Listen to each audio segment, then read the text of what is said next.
For those of you who don't know me, my name is Anne Cosentino Delahanty, and I am Sarah's twin sister. Because I am a planner, I did a good bit of research into what should be covered into a typical maid of honor speech. How I met the bride, a few good stories about her, some lovey-dovey stuff about the groom, and close with a good piece of advice. So that's my agenda tonight, and I beg you all not to send me out with a slow clap when I'm through. I first met Sarah 14 minutes after I was born. And for the 14 glorious minutes before we officially met, Sarah Margaret Cosentino thought she finally had the womb to herself and could actually sleep in. But as fate would have it, the time had come to start her life as my twin sister. As I look back on 31 years of twemeries with Sarah, that's twin memories for all of you normal people out there, so many adorable and fun things come to mind. Beach days in San Clemente, getting separated on our first day of kindergarten, Springsteen in the back of the station wagon, singing the national anthem together in a packed baseball stadium, and exploring the Ponte Vecchio for the first time together in Florence. There are so many beautiful and incredible memories that I've had with my twin. It's hard to only select a few to share with you, but let me try. Sarah and I were always thick as thieves. A great example of this is when we ran away together at the age of 2. You can imagine my parents' horror upon entering our bedroom to find the window open and their 2-year-old twins missing. Luckily, we were only at the neighbor's house. Sarah wanted to go there for breakfast, and I, of course, followed suit. That's just how we rolled. We always stuck together in these kinds of situations. However, all of that changed around the age of 8, when Sarah got in trouble for forging our mom's signature on a spelling test that had received a less than acceptable grade. How did she get caught, you ask? She spelled my mom's name wrong. Mom was promptly called into school to meet with Sarah and the teacher, and poor Sarah did not take her confrontation of the crime very well. So when she got home, she packed a plastic grocery store bag with a pair of pants and a toothbrush, and decided to run away, making her new home the backyard. When I confronted her, she told me to leave her alone and threatened to move away further, much closer to the neighbor's house, if I didn't go away. So for fear that I'd spook her away forever, I routed her out to Mom and Dad, who after some serious coaxing, got her to move back into the house before dinner time. After that traumatizing experience, I realized that maybe Sarah wasn't as into being my twin as I was hers. How could she leave me so easily? We had the same room, beds across from each other. Why would she leave all that? Come to think of it, there was the time she went abroad to Italy, flat out left me for 4 months, while she embraced the Florentine culture with not a care in the world for me, while I suffered through an entire semester at Bucknell without her. I refer to that period of our lives as the Dark Ages. Looking back, Sarah never seemed to have any sort of attachment issues with me. It was always the other way around.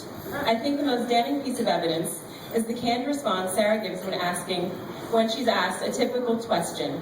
A question is a twin question that non-twins always ask when they meet a twin. These questions consist of, are you identical? Who is older? Can you read each other's minds? We can.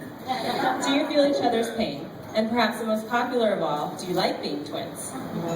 My answer to this was always, yes, it's like having your best friend sleep over every night, to which most would respond with insane jealousy. Suspiciously, Sarah's answer was always, well, I don't know what it's like not to be a twin because I've always had one. So I can't really answer that question.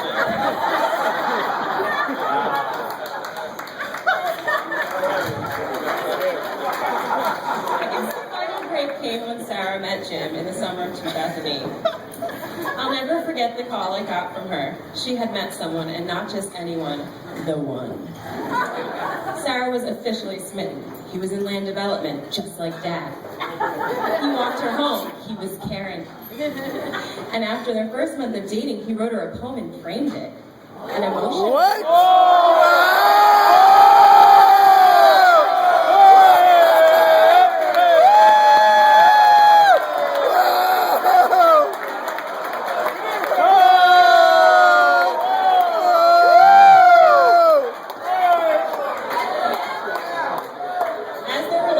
progressed, I started to get that feeling again.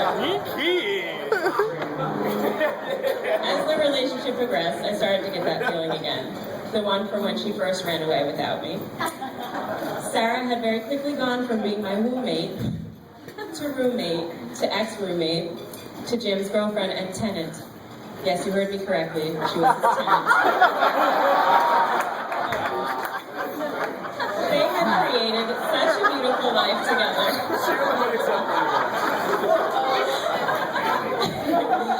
They had created such a beautiful life together, filled with lots of friends, many rides on their beach cruisers, 2 adorable dogs, a house that we can all agree has been a labor of love, and many adventures of their own.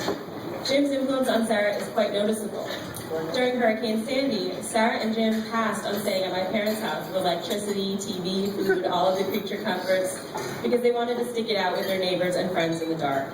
They spent their days wandering the streets of their favorite beach towns, asking strangers how they could lend a hand, and their nights by the fireside in their backyard listening to the radio reports. At that time, it really hit me. This was the new Sarah. I guess what I'm trying to say is that Jim has allowed Sarah to be the person that she always wanted to be.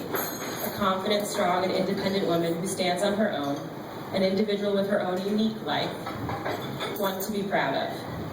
This seems to be the independence that Sarah has been yearning for all those years, as if it were all building up to this moment. And for that, I want to thank you, Jim. I want you to know that I'm proud to know you and honored to have you become a part of our family. I heard you take a vow today to respect and honor the woman sitting next to you.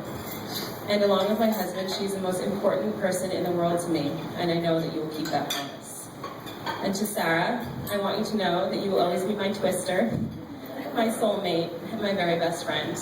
And I'm so happy for you both, and excited to see you begin this journey together. Now, I do have to close with a piece of marital advice, which is customary. Sarah has never been good at receiving suggestions or advice of any kind from me. In fact, when she asks for my opinion, she really just wants me to tell her that she's right. So my piece of advice is really for Jim, who equally does not take advice or suggestions very well. And as my husband Ryan always says, it's Jim's way or the Garden State Park way.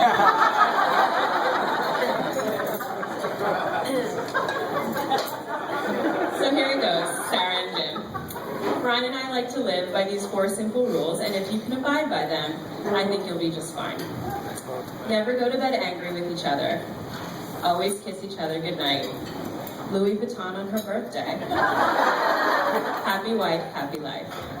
To Sarah and Jim, I love you both. Please raise your glasses.